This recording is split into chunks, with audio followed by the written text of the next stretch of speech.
Thanks for joining the call, everyone. I think most of you should know the format already. Thanks to Paul for sparing a bit of time, and I think there's quite a few questions which we would like to ask Paul after the results and how the financing is going. Without further ado, I'll pass over to Paul, who wants to give us an update. Paul?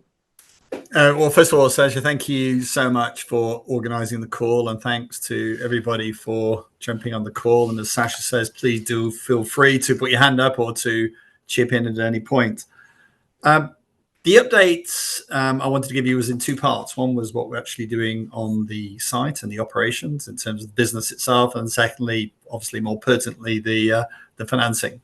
So the background is, you'll all recall, was we're looking to build a lithium refinery in the Wilton International Chemicals Park up in Teesside, the Teesside Freeport. We've secured a lease, we've completed a Class 4 study, and we've secured feedstock, which we've announced from Wogan. This is carbonate feedstock from South America. And we've been working with offtake parties for taking off, being the customers for the product at the other end. We've also, as I mentioned, completed the Class 4 study, which has indicated that the capital cost of the project is around $300 million US. So we've gone to our bond financiers and said, would we be able to bond finance this? They've come back in writing and said, yes, this is very attractive to them.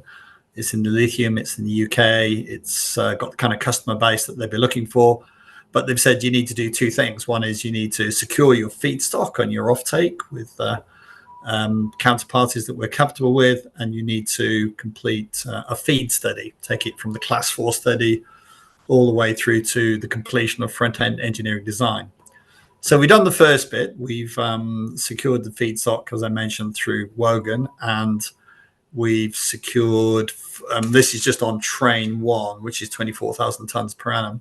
We've secured 2 to 3 times the offtake volume that we are designed to produce for train 1. So, and these are with high quality counterparts, tier 1 corporations. Some of you know who they are, but they are very, very high quality customers. And so it now leaves us to the final work that we have to do, which is a feed study. For those of you not familiar with the feed study, it's a front-end engineering design. It basically takes the engineering and turns that into a reality. The reality is we have to go to equipment manufacturers and suppliers and contractors and subbies and basically get firm prices and fabrication slots and process guarantees and a whole bunch of other stuff to satisfy that we can build this train 1 to the numbers we're talking about. Once that feed study is complete, we then go to the offtake parties and firm up the offtake arrangements, which they're currently sitting at letter of intents or memorandums of understanding. They say once feedstock's complete, we will then firm that up. We then go to the bond financiers and say, okay, we've now completed feed. These are all the process guarantees, equipment slots, deliveries, etc. We've now got the offtake. We want to draw down the bond finance. The bond financier then says, fine, we'll do 60% of the $300 million. So we need to put equity alongside that. And we've had preliminary discussions with parties who are saying they'd be very interested to put the equity in. One key thing to remember, this is all at the TVL level, Trees Valley Lithium level. It's not at the Alkemy level. So this is a private financing at the asset level. It's not at the Alkemy level. At that point, then we need to get from where we are now, which is to the end of the feed study. We need around 8 to 10 million US dollars to do that. And that's what we call the mezzanine financing. And many of you know that we are working on the mezzanine financing. And the way that works is that it will be a loan or an investment at the TVL level that will fund the 8 to 10 million dollars to get us through the end of the feed. The upshot of the 8 to 10 million dollars and the equity investment, that is the equity, $120 million of equity to sit alongside the bond, will mean that Alkemy will dilute down from its current 100% ownership position in TVL to a lower number. And obviously that's a form of negotiation. When we took onboarded with Zeus, the new broker, they did an initiation report, and they've assumed 50-50. They've assumed that we will get diluted down, Alkemy get diluted down to 50% of TVL. We think we could be down, could be 40%, but it's a sort of reasonable assumption. And on that basis, Zeus have come up with some valuations, which those of you who've seen the valuation report will be familiar with. Basically, they're saying on all those numbers that I've given you, that's the $8 to $10 million worth of mezzanine, the $300 million worth of total financing for Train 1, $180 million worth of bond, $120 million of equity. If that all comes together, then their numbers are, they've got us valued at Alkemy's 50% interest would be valued somewhere between 85 million and 186 million pounds. We've only got 8.8 million shares on issue, so that very, very quickly translates into something close to £10 a share to £20 per share. So that's what we're shooting for Train 1. Obviously, there's Trains 2, 3, and 4, and there's graphite as well, but we sort of put those to one side and said, we've really got to make Train 1 happen at the moment. So we're currently sitting here with a market cap of £5 million, and we're struggling in the equity market. Clearly, the equity market's not there for us for a whole bunch of reasons that people on the call may be familiar with. It's a tough time for juniors. But the last thing we want to do is issue shares into a weak market and have the stock diluted. So we are going to finance the company as we have been in the past through loans, so G&A loans. So the amount of G&A, general administrative costs that we need, is in the hundreds of thousands of pounds. We're not drawing any salaries. We are lending money ourselves to the company. As in the case of a lot of startups, it's the directors who are the initial funders of the company, and that's certainly the case. But we think that once we get to mezzanine financing, we've Zeus organized this around 20 institutional meetings over the past couple of months. They've been very, very positive. Around 75% of the institutions came back and said, great story, guys, too small for us right now, too immature, but if you get to mezzanine financing from that point onwards, we'd be very interested in your story. So we think where we're sitting at now is we are going to have to continue to debt fund the company through directors' loans, through third-party loans. We're not going to do equity issuances at this level. And the big milestone coming up is for us to get from where we are here now is to mezzanine finance, which will take us through the feed study, then through to the bond financing.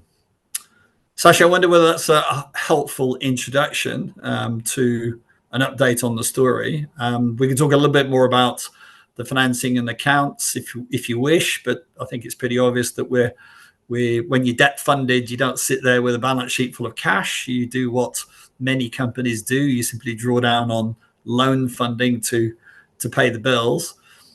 Obviously, when you've got such a small number of shares on issue, you're very, very highly geared to share price movements. It doesn't take much to move the share price, both down and up. And clearly, people see opportunities to sell the stock down and then buy it back at a lower level. So part of our strategy, unfortunately, leaves us exposed to this until we've got our main financing in place and we get past this vulnerable period that we're in now to the highly leveraged position we get to when we're in the mezzanine financing and the main financing. So yeah, not Paul, sure. I should stop there and take some questions. Yeah, look, I'll just say I think that that the biggest fear is always from investors getting the rug pulled out from under them in a discounted equity issuance, right? So thank you for that reassurance. I've got one question coming. Can we have some hands raised or some questions in? Because otherwise it might be a very quick call. But let us know if you're unhappy or you'd like some further details. I've got a question from Matt.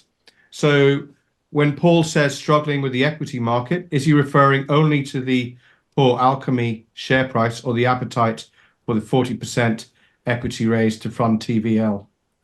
Good question. No, it's not. Funnily enough, it's a good question, Matt. It's struggling at this level, this conversation. So holders holding small amounts of shares, dribbling shares into the market, whilst when we need to raise the institutional equity, which I think we're referring to, the $120 million, we have quite a lot of interest, a lot of interest at that level. So strangely enough, I was talking to a shareholder just earlier today, it's actually easier to raise $300 million than it is to raise $3 million in this market. So definitely not struggling at the institutional level. It's this appetite for the stock on market pre-mezzanine finance right now is the battle. Okay, I have a few hands raised. Bob Hope, would you like to ask a question? Yeah, hi Paul. Hope you can hear me. Thank you very much for the update.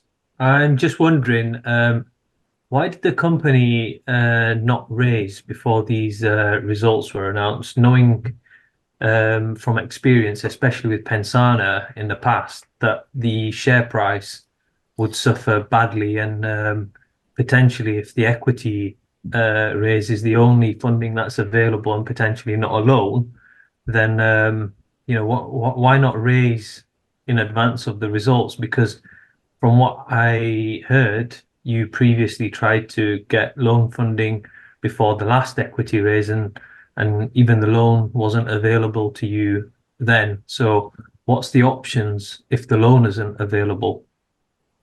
Well, the options, just to reverse, good questions. Appreciate the questions. Why didn't we raise? Because we don't want to issue equity. I mean, that's the bottom line. We're going to continue to keep this company as tight as we possibly can. I think we've all had experience of companies that have blown out their share capital by issuing equity.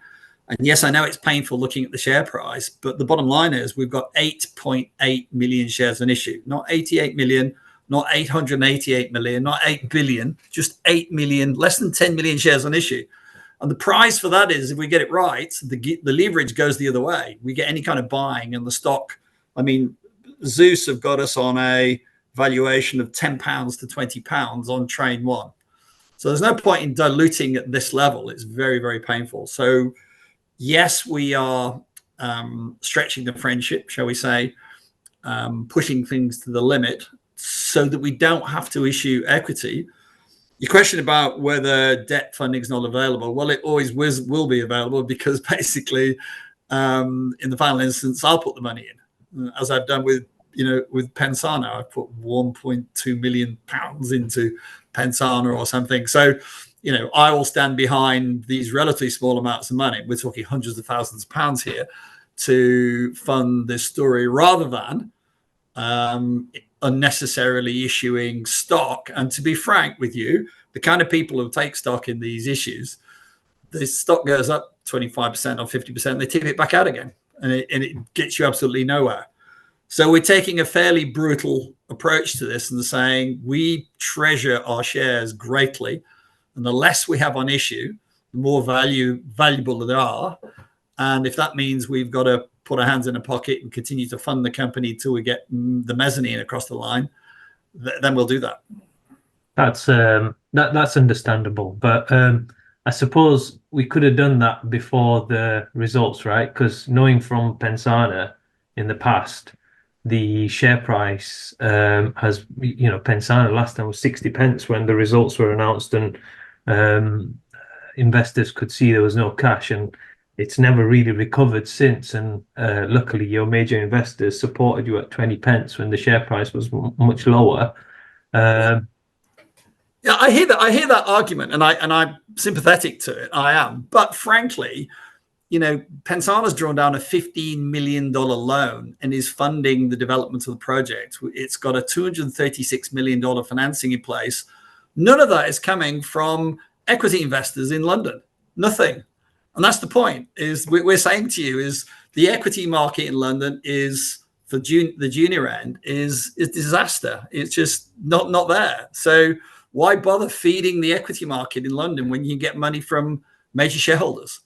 We're simply saying to you is this is a terrible market. It's just giving people shares in this market. They'll just tip them straight back out again. I was the fundraising we looked to do not so long ago, and institutional investors came and bid us a 50% haircut, knowing that the moment they got the stock, 2 weeks later they would have tipped the stock out and taken the turn. No interest in that whatsoever. We will continue to fund the company going forward.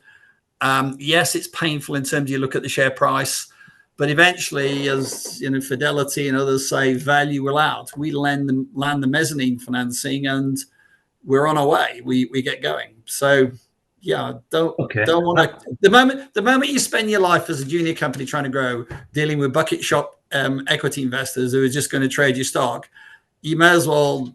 You're not growing a business anymore. You're just feeding the market.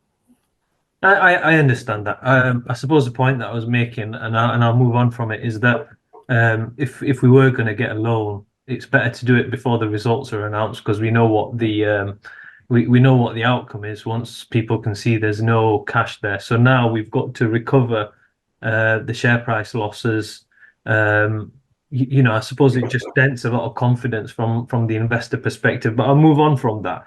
So no, I accept that, and I'm completely accepting that's the price you pay for this model. But ultimately, you get the model right, and then people recognise you're not going to issue shares. You're going to go on a do deeply discounted issues, and then the shares have more value going forward. And ultimately, we'll get to £10 by not issuing shares. We won't get to £10 by issuing shares. That's really what we're saying to shareholders. And along the way, we'll keep demonstrating, as we've done with Pensana, is major shareholders will fund the story going forward. No, I understand that. I suppose in the last raise you did try the loan option. It didn't work, and there was a discounted placing that needed to be done. We'll see what happens on this front. But well, there is. Yeah, I accept all of that. I accept it. It's been a battle, as I said to you. Is that you talk to investors and they say, "Yeah, we're a long-term investor. Yes, we'll take the stock and we won't tip it out." 4 weeks later, they've tipped the stock out. It's just So we're a bit jaded with listening to people telling us we should be raising money from the equity market. It's not. It's just a churn. We're looking at other options. Yeah, other options, frankly. It's a terrible market out there, and people can make a turn in 2 weeks. They'll do it, and they're gone. That's not how you grow a business. And that's not how we're going to get to £10. No, I understand that. With regards to the mezzanine facility, then previously it sounded like you were quite advanced earlier in the year. It still seems like you've the conversations are still quite advanced, and you're making some progress. And I suppose if I understood correctly, if you manage to get that mezzanine facility across, then your cash burn's quite low, and hopefully that allows you to fund your working capital from that as well. So, do you have any timelines on that mezzanine facility? Yeah, so a really good question. So that's the key. Obviously, putting small amounts of G&A in through loans is helpful, but what you're talking about now is the absolute key. Yes, we need to put that $8 to $10 million. It's actually $8 million into the company. And we're talking to a number of parties about that, one of whom is quite significantly advanced, as in documentation advanced. We've shared the documentation, keep Zeus updated on a regular basis. And I can't give you any timelines because they're very hard to land, but, we're not far away. We'd like to think that it's not too far away. when it lands, we'll announce. But I can't give you any timelines, obviously, on this call. But yes, we're working on it. And you're right, that's absolutely the key. Not the G&A and this raise and discount issues. That's not the issue. The issue is what you're talking about. Is if we can land the MES on this and get the feed going, then we're away. No, that's brilliant. So I suppose you've. I'm just wondering. There's obviously general election around the corner.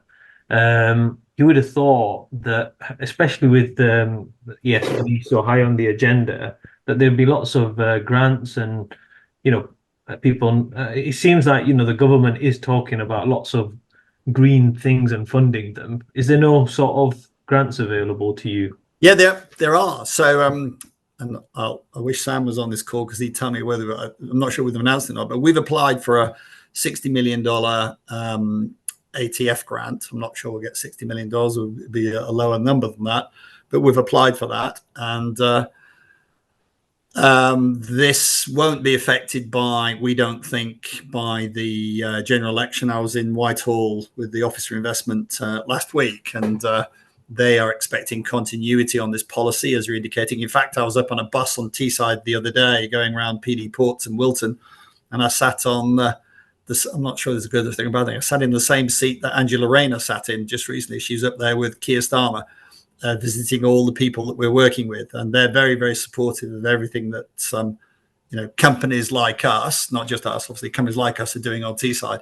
So yes, there are. The only problem is that the grants you're referring to, whether it's the automotive transformation grant or grants from the Office Investment or grants from whoever, are all basically post feed. You basically have to put the feed in place, and then they say, here's a grant for, I don't know, £10 million, whatever the number is. I don't know what the number is, but if you apply for 60, they'll cut it back to a lower number. But whatever it is, then it's a loan they give you. It's a grant that is based on money that you spend that they reimburse. There's very few examples where they'll give you money for at the mezzanine level for the feed studies. So you're right. It's funny, actually, and as I said earlier on in the call, it's easier to raise $300 million because there's a lot more participants willing to lend you money or willing to invest in the project once you've completed the feed study than there are now at the bit between now going forward. And that applies to government as well, and all those various governments, and they come in the form of a grant. So yes, we're applying for them. Yes, they're out there, but they won't kick in until we get to the end of feed studies. No, I appreciate that. One last question, if you don't mind, with regards to the graphite. Are you allowed to give any progress updates on the graphite processing facility? Yeah, so so the company is Siva Resources. They're the largest graphite producer in the world outside China. They've just built a facility in Louisiana, and what they've been looking at potential sites all over Europe, and we said to them, hey, look at what we're doing. So they came to site recently. I don't know if you saw the pictures of it. We did a huge show and tell. PD Ports, Semcorp, all the participants, the site, the whole day visit for these guys, and they really liked it. And we're now finalizing the joint venture arrangements with them for us on a 50-50 basis for us to build a facility which will ultimately be bigger than their US facility, and it will be the biggest graphite facility outside, will be one of the biggest in the world. So they're very, very keen. But that's a much earlier stage than Tees Valley Lithium. It's basically it's an unincorporated joint venture to do a study for 12 months plus, and then at the end of the study we have an investment decision whether we want to go forward. But it's just a validation of everything we've been talking about. They've been looking at sites all over Europe, and then they come and we show them what we're doing, and they go, hey, that looks great, we want a part of that. I appreciate that. Thank you. That's all the questions from me. Thanks. Very, very good questions. Appreciate that. Thank you very much, Bob Hook. I've had quite a few questions from Paul, Jordan, Charles, Matt, and a couple of others. So look, don't be afraid to raise your hand and I'll unmute you. I'm going to do another one allowing to talk here. John. asked to unmute. John, are you there? Yeah, I'm here. Can you hear me? Yes, I can. Well, firstly, thanks, Sasha, for organising the call. Paul, thanks for taking, especially at such short notice to speak to us today. And I think just on the funding side, Bob raised the questions there, and personally, I for one couldn't be happier with what you're doing. I mean, to get issuing equity down at this level for corporate overhead, to me, just seems like the wrong way to go. And if you're willing to support it and others through to MES, that's fantastic. So it's great to hear that reassurance. Bob's asked some good questions, so I won't go over old ground. Just one for me was, MES previously was around about the $20 million mark, I think, and it got it down to 8. Is that, why is that, I guess? Well. So first of all, thank you. Thanks for your comments, John, and thanks for a really good question. Yes, well spotted. So the way the feed works, feed is really two components. It's all the things I mentioned on the call before. It's all about sorting out the suppliers, the performance guarantees, equipment, fabrication slots, all of that. But there's another component to it as well, which is the pre-order. The pre-orders, you put deposits down on, crystallizer or whatever, and that's a lot of money. That's the $10 or $12 million. So we've pushed the pre-order finance into the bond. So basically, we said we're not going to do that as part of MES. We're pushing it into the bond. Still there. It's just that we're not raising it as part of the MES finance. So that's why it's gone from 20 something down to 8. Okay, and that's not another step that needs to go through. Is it? We get through your feed with 8 without the pre-order. Yeah, I mean, I think it's implied. It's in the bond. It's a really good comment. It'll delay us, John, because if you pre-order beforehand, then when you get to the end of feed, you're ready to go. If you don't pre-order, you basically got to get the money out of the bond guys and then order. So you lose, I don't know, 3 months or something because you haven't pre-ordered. So, and you're also in danger of not having the fabrication slot locked in or the equipment supply locked in when you want to. So that's the price you pay for not pre-ordering. You are putting yourself at risk of delays because you've not pre-ordered or locked in the pre-ordered piece of kit or locked in the fabrication slot, etc. Okay. No, I think that's probably I think Bob touched on most things with TVG and TVL and the current funding. So no, thanks, Paul. Thanks, me. Thanks, John. Okay, I'm reading the Q&A here. It's all a lot on timing of the mezzanine financing there. Did you go into that, Paul? Well, we would love to tell you when it's going to happen. If we did, we'd announce it. So MES is and I've obviously spoken to a lot of shareholders over the last 2-3 days. The MES facility is the one we're working on, the one we've got 3 or 4 on the go, but the one that's most advanced. As I say, we've passed the documentation over to Zeus, kept them fully informed. It's potentially close, but I just can't, say when it's going to happen because I don't know. That's the reality. But we are, a long way advanced with one of them and working. There's others that we're working with. So as those of you involved with finance will know, they're never done until they're done. I'm sorry, I just can't give you any timing. Question from Phil, project level financing. Are you including that in the 4?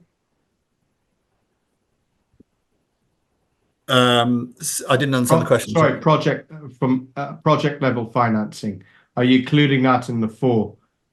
Is the question. So presumably you mentioned you've got 3 or 4 things on at the moment. Oh no, so this is all mezzanine financing. The main financing we're comfortable with. In fact, I'm meeting with the bond financiers on Wednesday, and the institutional equity that goes alongside them. They're there. The offtake parties, they are there. They're all waiting for the feed study to complete. So there's nothing more we can do with them at this point. Is that they're basically saying, "Great, looks great, guys. Really like it. When's the feed going to complete?"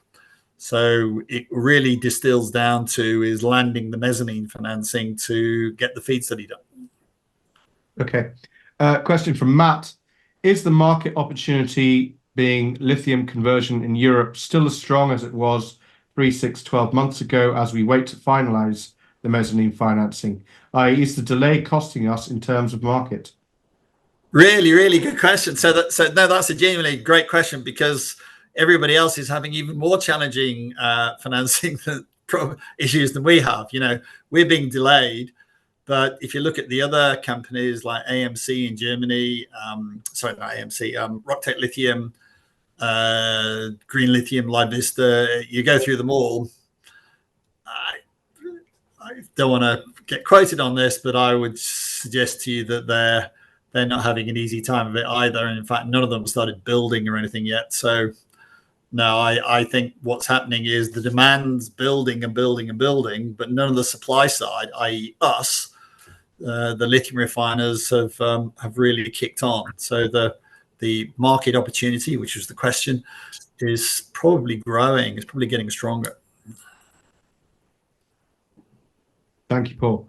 Okay, I'm dismissing this. Okay. How much runway does the company have with these directed loans and debt? Basically, how long can we wait for the mezzanine to land before alarm bells start ringing? Another one would just ask how much you're willing to lend the company. So yeah, those two first. There's lots of questions coming in now. Please stay away from mezzanine timing now. I think they're still coming in, so I think they've been answered. So I've put $1 million or something into Pensana, and subject to permission from my daughter, I'll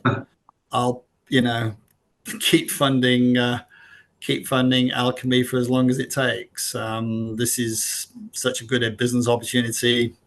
I'm very happy to provide the support.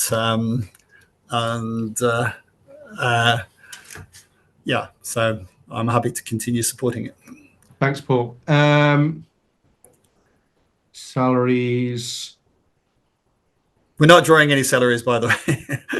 Yeah. So, how long can you continue to not draw salaries? Yes, I think we've done that. Can ALK be funded from mezzanine funding at all? Okay, must be right.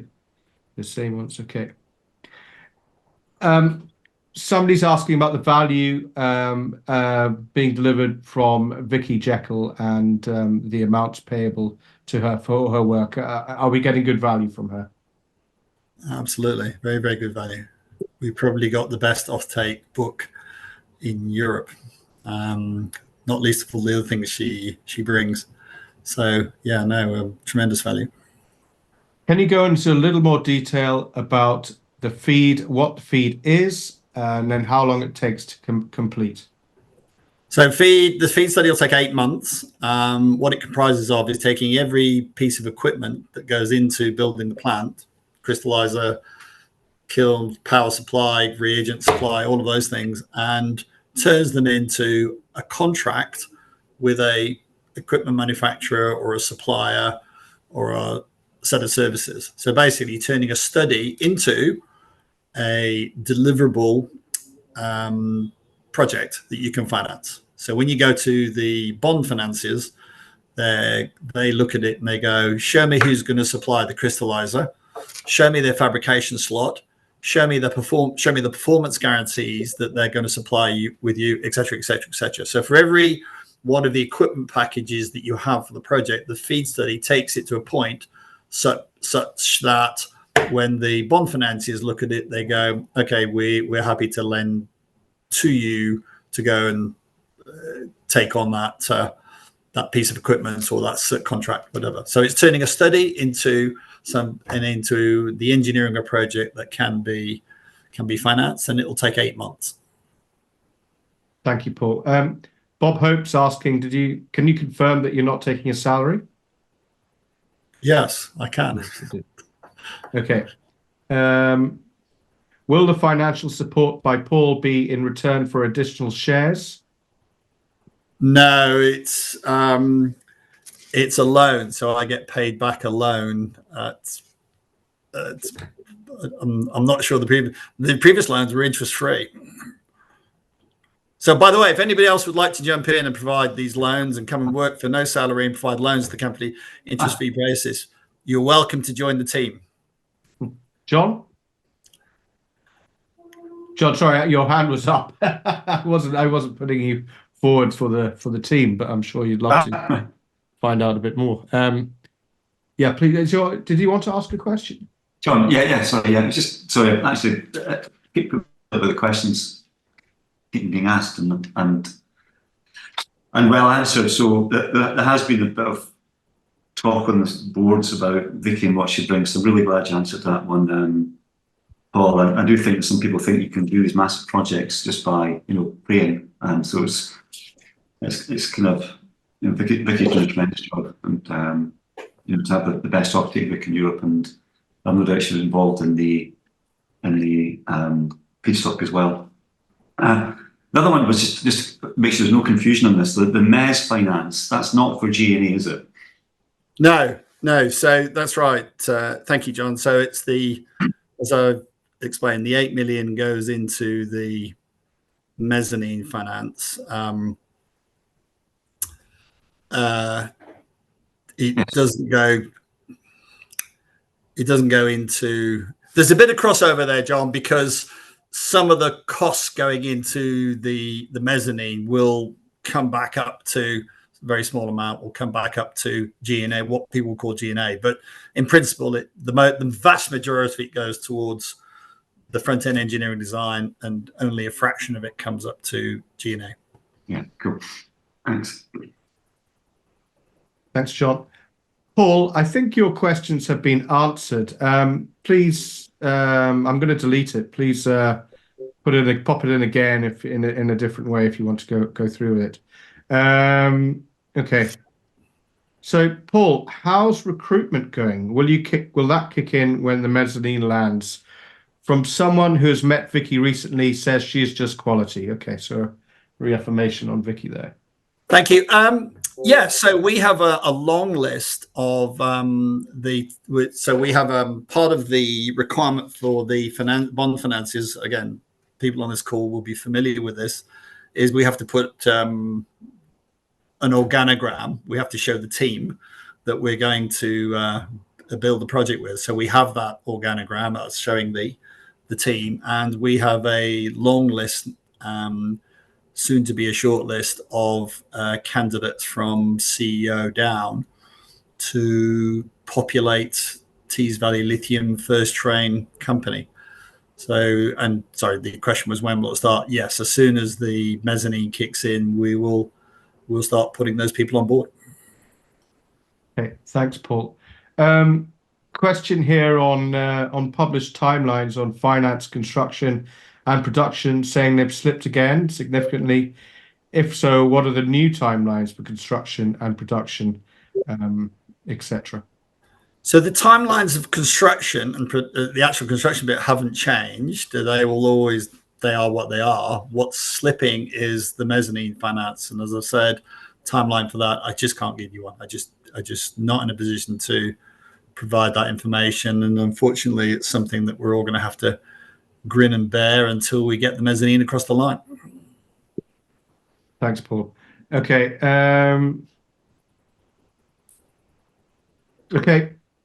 You say that the documentation is nearly complete with a company. Is that company all we need for the mezzanine? So will that be the whole of the mezzanine for the documentation? Yeah, so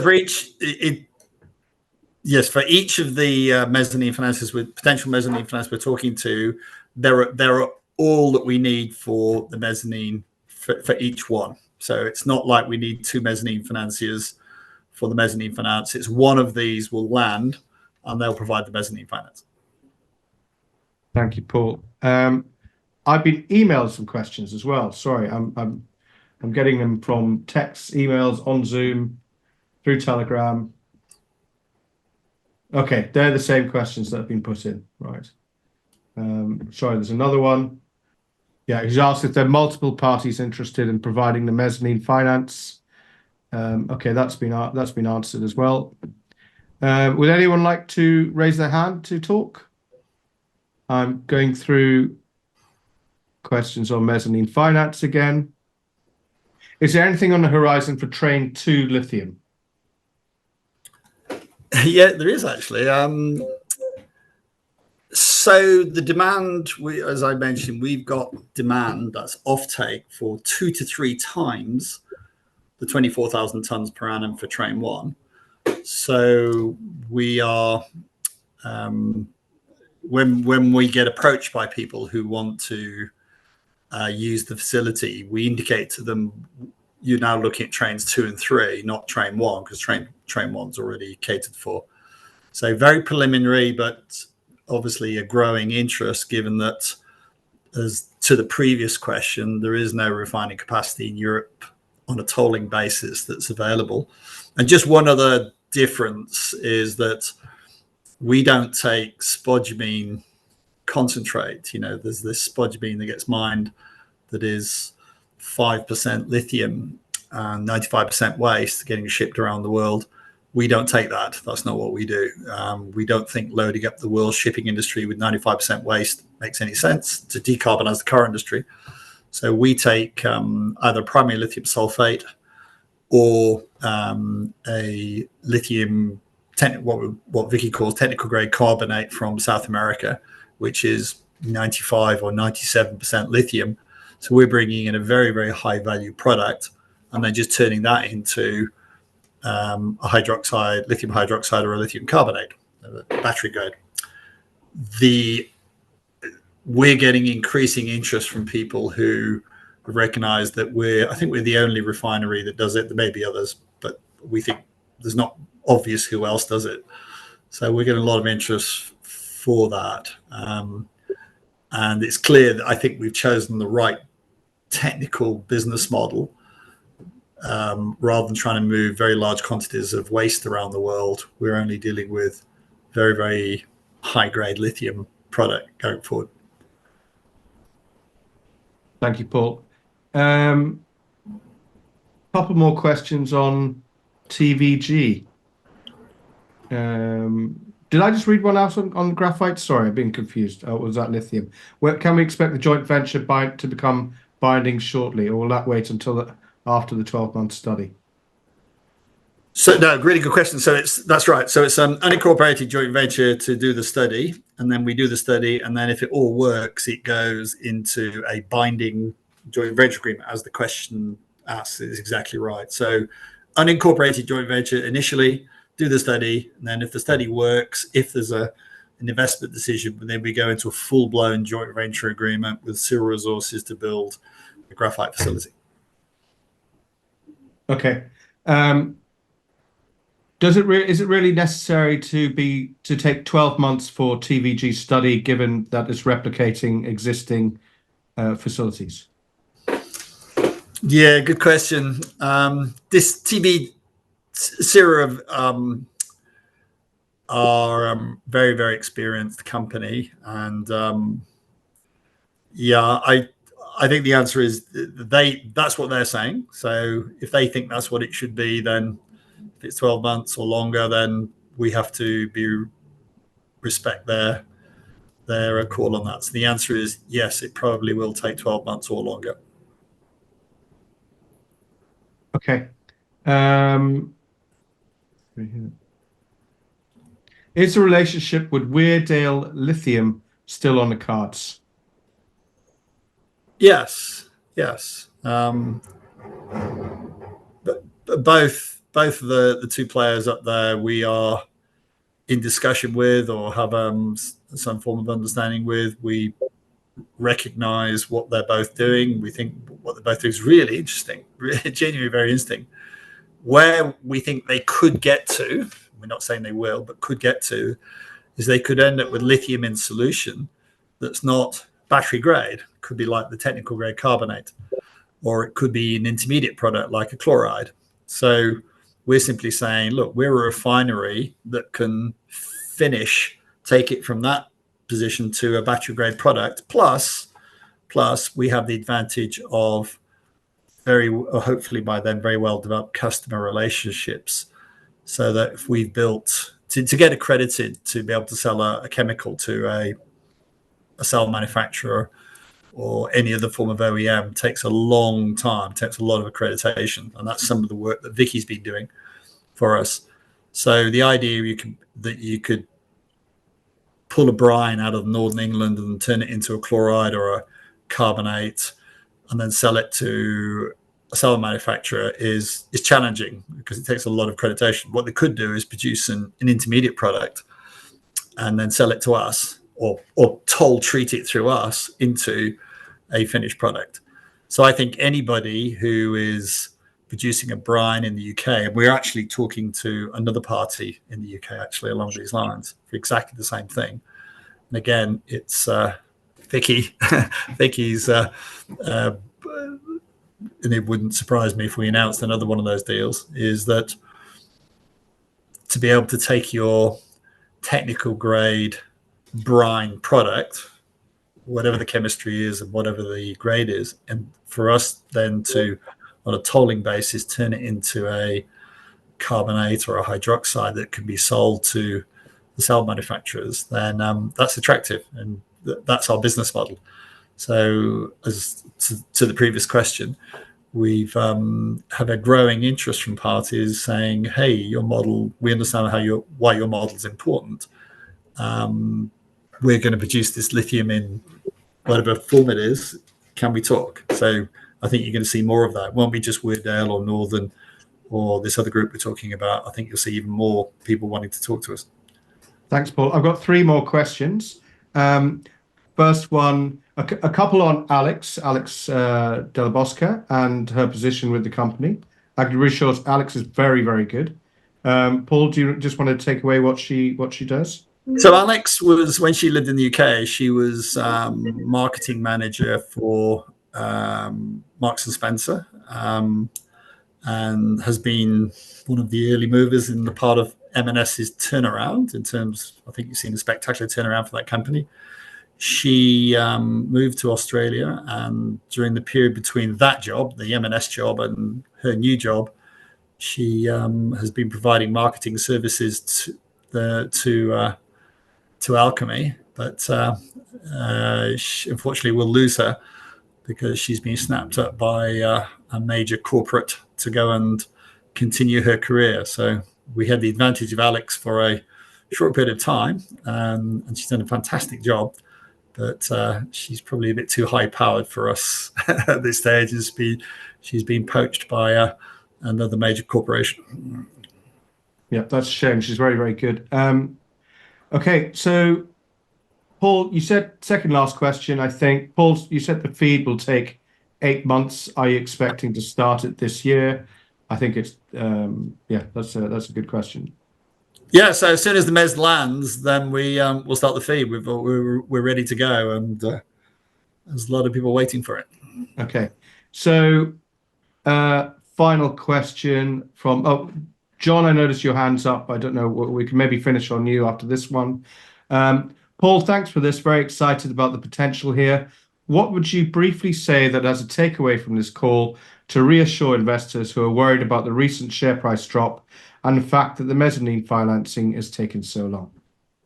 I'd worry more about the mezzanine financing is because the share price will look after it. Once we announce mezzanine, I'm pretty sure the share price will look after itself, and the kind of leverage is fantastic. It's great. We've only got 8.8 million shares on issue.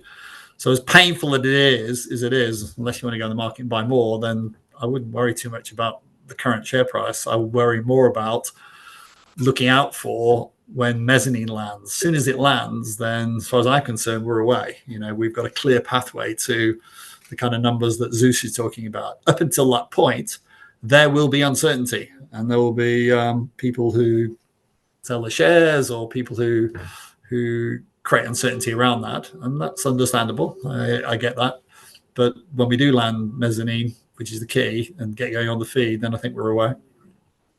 Thank you, Paul. So you're asking us to have a bit of faith in that because you're advancing things quite well, is what you're saying. Yes. Well, I'll keep, as to the question before, I'll keep funding it until we get there. Yeah.